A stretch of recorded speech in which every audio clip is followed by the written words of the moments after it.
Guys, I want to thank the sponsors of the podcast. I want to thank GoHunt.com, my friend Cody Nelson, the glassing guru, the optics authority. He's the optics manager at GoHunt.com. If you have any interest in buying optics or have any glassing questions, whether it be tripods, spotting scopes, rifle scopes, range finders, anything to do with glassing, give Cody a call, 702-847-8747. That's extension 2, or you can email him at optics@gohunt.com.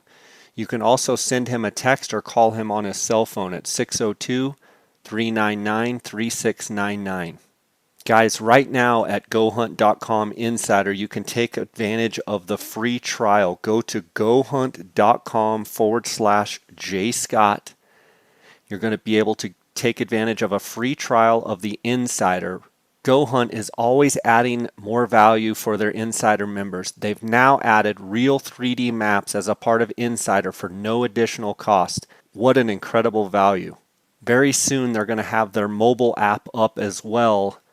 Go to GoHunt.com/JScott and sign up for a free trial. If you're already an Insider member, it's automatically part of your Insider membership. And you can just go to the Maps tab up at the top once you sign in as an Insider. I also want to thank KUIU Ultralight Hunting. That's the gear that I wear on all of my hunts. To find out more, you can go to KUIU.com, KUIU.com. They're a direct-to-consumer company. They sell everything off of the KUIU.com website. I also do a lot of question and answer on my Instagram where I'm answering questions about guys wanting to know about gear about KUIU, so tune into my Instagram. I want to thank KUIU for their sponsorship. I also want to thank Phonescope.com. Use the JScott20 promo code. You're going to get a 10% discount on all orders. And I want to thank AllElk.com, home of the Bugle Mule. Use the JSO10 to save 10% on all orders. The Bugle Mule attaches to your bugle, and it's a great little carrier that holds 3 elk calls right there on your bugle tube, and I can't wait to use it this season. Again, thanks to all the sponsors of my podcast. Welcome to the J. Scott Outdoors podcast. Today we've got my friend Craig Steele of Rok Stedi, Exclusive Pursuit Outfitters, and Big Bulls and Bucks Are Us. What are you doing, big boy? I'm just hanging out, man, trying to get out of the heat. Yeah, I'm sure. Hoping it'll rain. Just sitting around like Craig Steele normally does. You're so hard to get a hold of and actually get to sit and talk to me. Usually you're bouncing down a dusty dirt road or flying by the seat of your pants, man. It's good to talk to you. It's good to talk to you, man. All right. It's hot to be out there bouncing around. It's hot, isn't it? I want to get kind of the boots on the ground, report from yourself. I know you've been out looking at antelope and elk, so and deer stuff. How's it looking out there? It's not good. I wish I could speak more highly. One of the drier Julys we've probably ever had. We did get a little bit of rain in some places that hopefully will hold it over, but catch water is extremely dry. Some isolated places got some catch water, but just the monsoon just has not fired off. And the animals are healthy looking, especially you can really see the difference on elk on bad years, but I mean they look pretty good for the most part, but it's gonna start impacting. I mean it's already gonna have an impact on the timing and consistency of the rut. It's very similar to last year, actually. It kind of reminds me of it. I haven't seen 2 years that have been kind of somewhat identical. I'm just hoping that in another week or so that we actually get some widespread 1 to 2, 3 inches of rain in some of these places and get some runoff. I mainly in western and central Arizona's where I look. I know that like Payson and some of that country's got some more rain. Um, but western and kind of central Arizona, some of it's all right. Other places are pretty dry. Browse feed's still good, but it's not you know it's not one of those green grass years, and um, it's it's starting to get a little bit worrisome that it's so dry for these animals are going to be a little bit more stressed out than what they normally are, especially for elk because the rut comes scheduled to come here around the middle of September. So it's not it's as good, it's as dry as what you think it is, and it's been really hot. Um, and yeah, I don't have a good outlook for that. So Okay, so hopefully we come something off of changes. a fairly good wet winter, right? Yeah, But then into spring, a few showers here and there, and then it just shut off and no monsoons, usually by 4th of July. Virtually no monsoons up in that, let's call it I-40 corridor, Unit 10, some of that country up through there, right? So it's yeah, the the moisture content in the soil is was fairly good, but now any of that is kind of dried out, and then we didn't get monsoon rain. So what you're saying is, speaking about Unit 10 specifically, like, is there any places where it's kind of greened up, or is it just pretty dry and yellow, just kind of? no, there's a few places where there's definitely some half inch to a little bit longer grass, but and then there's places that are just bone bone dry looking, but it's definitely not that 3 to 6 inch gram of grass that we've already would have on a good monsoon year by now. Right. You know, it's it's So it's is your worry pretty though? similar to last year. Is your worry just that the rut will not? It'll be fairly lackluster and won't be that intense. Yeah, Great bugling. It'll just kind of be sporadic, and or yeah. do you think it's going to be so much that maybe cows won't even cycle? And did that I, happen last year? I last year, from what I witnessed last year, the elk were really stressed out, and we were yeah, there's big bulls killed because it has nothing to do with the, or very little to do with the growing season. So there's big bulls this year too, and there's going to be big bulls hit the ground, but um, the rut, you know, the cows just aren't going to cycle as normal as they should, and they're just if they don't get the rain through August in the places that they like to rut, they're going to be just more stressed out, in my opinion.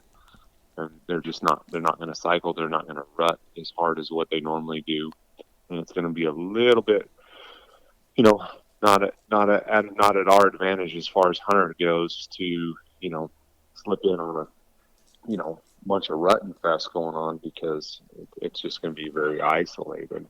Um, and I think that's what we're looking at right now. I think we're looking at a carbon copy of last year. I'm hoping that maybe it'll get better if we really flood out over this next 3 weeks. But from what I just read on the forecast for from the last few days, they're not very confident for the at least the next week and a half of us getting any substantial rain. So that does not make you feel good, as far as from a you know elk rutting standpoint. Even just from a wildlife conservation standpoint, I hate to see animals get stressed because there's lack of water.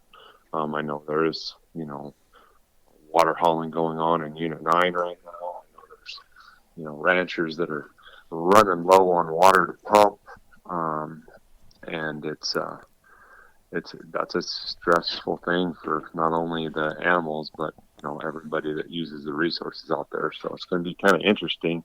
It's one of the reasons I've been scouting.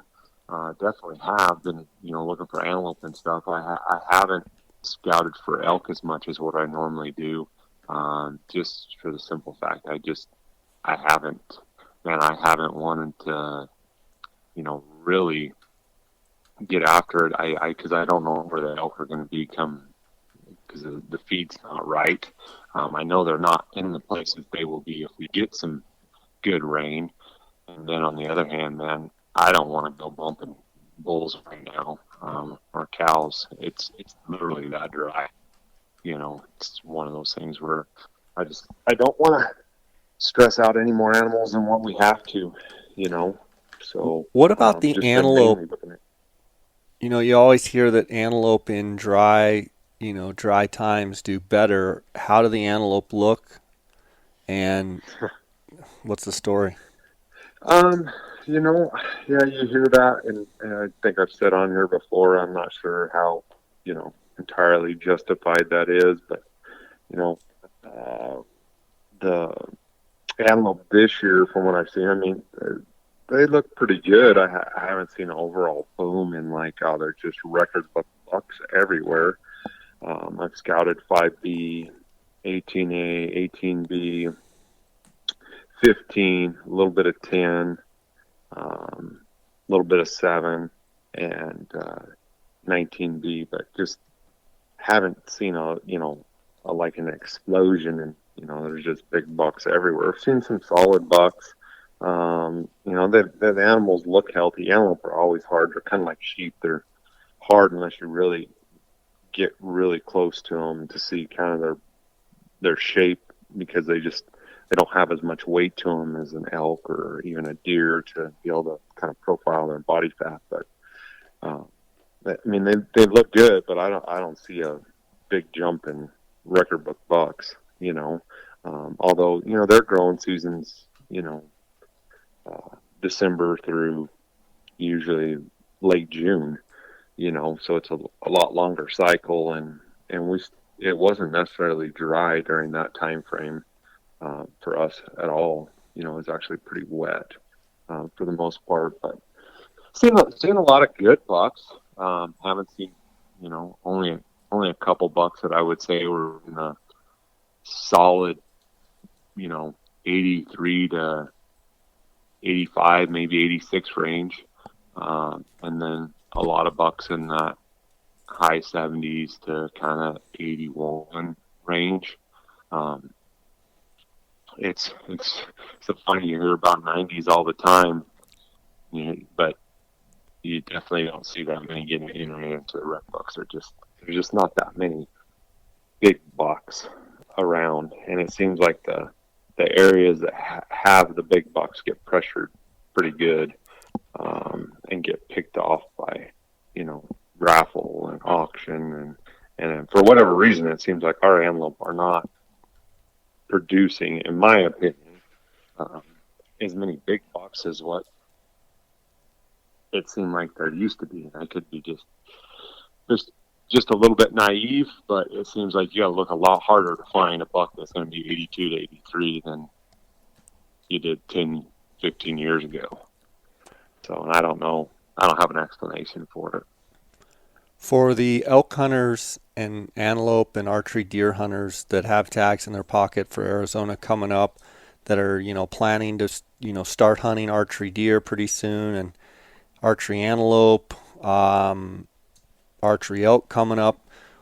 What do you do as a guide in situations like this where you've got dry conditions? Do you do anything different than, how's your strategy? What are you thinking? What advice can you give to people out there that are hearing you talk about how dry it is? The only thing for me, obviously the elk is what, the red elk hunts is what kind of, you know, is going to be I think it's going to be the biggest surprise to a lot of guys, because a lot of guys are going to go into the archery elk hunts thinking, they're going to hear ripping and bugling, rutting fest constantly. And it doesn't happen on a good year, let alone on a year where we get a dry monsoon. So for me, it's a matter of taking advantage of your opportunities. I, I want to scout that week before the hunt more than anything, because that's when I'm going to have the most up-to-date information on, feed, water, whatnot. I mean, the cows aren't even in the places that they won't be at for the rut right now, just because it's not green and they don't have water everywhere. So, um, if we do get rain between now and then, substantial rain, that's going to change. I mean, it could be like night and day. So I see it's that common mistake. You know, you see a lot of guys, just especially DIY guys, wanting to just put in all this time and scouting and all this burning all this fuel, which is good to learn the unit and all that. But um, if it was a wet year, I'd say, you know, it's usually, it still can be a good thing, because if it's all green out there, they got water everywhere, those elk are going to kind of settle into a spot earlier. On a dry year like this, wait until that very, you know, last 7 to 10 days before you really start pounding it, and that's what, you know, kind of we'll do. And then from there, it's just a day by day situation. You know, if you get a storm or if you don't have a storm, what tanks have water, finding the tracks, getting in high spots, driving around at night listening for bugles, you know, all of the above. And it's just a day by day thing, you know, because if the rut's sporadic, you know, you just want to make sure that you're not, or you're putting yourself in the best situation to take advantage of it when they do fire off. Or if you've got to sit water, if you're in an area where you can sit water, you're on the best tanks, you know, so on and so forth. So for me, it's more of being patient. So many people nowadays, you know, it seems like are talking about, you know, stuff that we used to talk about, Jay, 10, 15 years ago, about scouting a whole bunch, blah, blah, blah. And they're showing how much scouting they're doing and all this. And then by the time the hunt gets here, you know, guys are burnt out. We get clients that are want updates all the time. It's like, we're not always out there in the field, you know, on a day in and day out basis until it's crunch time. You just got to use your resources wisely. So that's what I kind of tell the guys for the archery elk hunts. It's just relax and let the rain, you know, dictate, you know, where you're going to be at in the feed, and pound it as it gets closer, and don't burn yourself out. As far as like, you know, antelope and stuff like that, I mean, the archery hunts are getting ready to fire off here in a couple of weeks. So, you know, you could be, who knows for that. I mean, it's obviously kind of go time for scouting on that. And you just kind of got to play it by ear as well. The monsoon shows up and puts down a bunch of water, it'll change your hunt. But if it doesn't, obviously sitting water is going to be a great tactic. As far as for the archery deer hunts, the over-the-counter hunts, which we kind of more specialize in, we don't have any archery deer clients for the early season, which I'm kind of glad, because I think some of these bucks are going to finish out just a little bit later. The deer look healthy. It's just they're not going to finish out as strong as what they would have if we'd had that good early monsoon. And I don't think it has as drastic of an impact on their rut cycle, the monsoon, as it does, you know, elk. For whatever reason, elk seem like they're the ones that are the most impacted by dry conditions. I think it's just because the monsoon it really puts them into a comfort zone and puts them into a place that, you know, they have all the feed, lush grass, and, you know, they're just feeling great, and their body chemistry is just at peak, you know, toward the end of the monsoon because of all the lush grass and feed. And then when they don't get it, it just doesn't happen. And the late hunts, man, I think they're going to be fantastic again. You know, as good as they can get. Because one thing is, if there's not a strong cycle with a good antler growth year, I think like last year, we're going to see less bulls that are, you know, broken going into the late season. So that could be a benefit. But it only takes one fight. You're missing 30, 40 inches of antler. So that's kind of my thoughts on that, Jay. I was thinking about the late elk hunts the whole time you were talking about, you know, potentially a lackluster rut. So you've got a year where winter moisture was good, so should mean bone density, antler density is good, and maybe not as much breakage. And then you throw in maybe you know, kind of a lackluster not real fired up rut potentially, maybe some of those late hunts will be good because the antlers won't break. Is exactly what I was thinking. What are your thoughts on that? Yeah, and we just said the same thing last year. I mean, there was still a number of broken bulls, but I don't think it was as bad as what it could have been. I know us, going into the early rifle hunts, we had bulls that weren't broken that are always broken, going into that hunt. Um, so it definitely, I think, for the most part, if you could look at the percentages last year, depending on, this is just as a whole, as a general rule.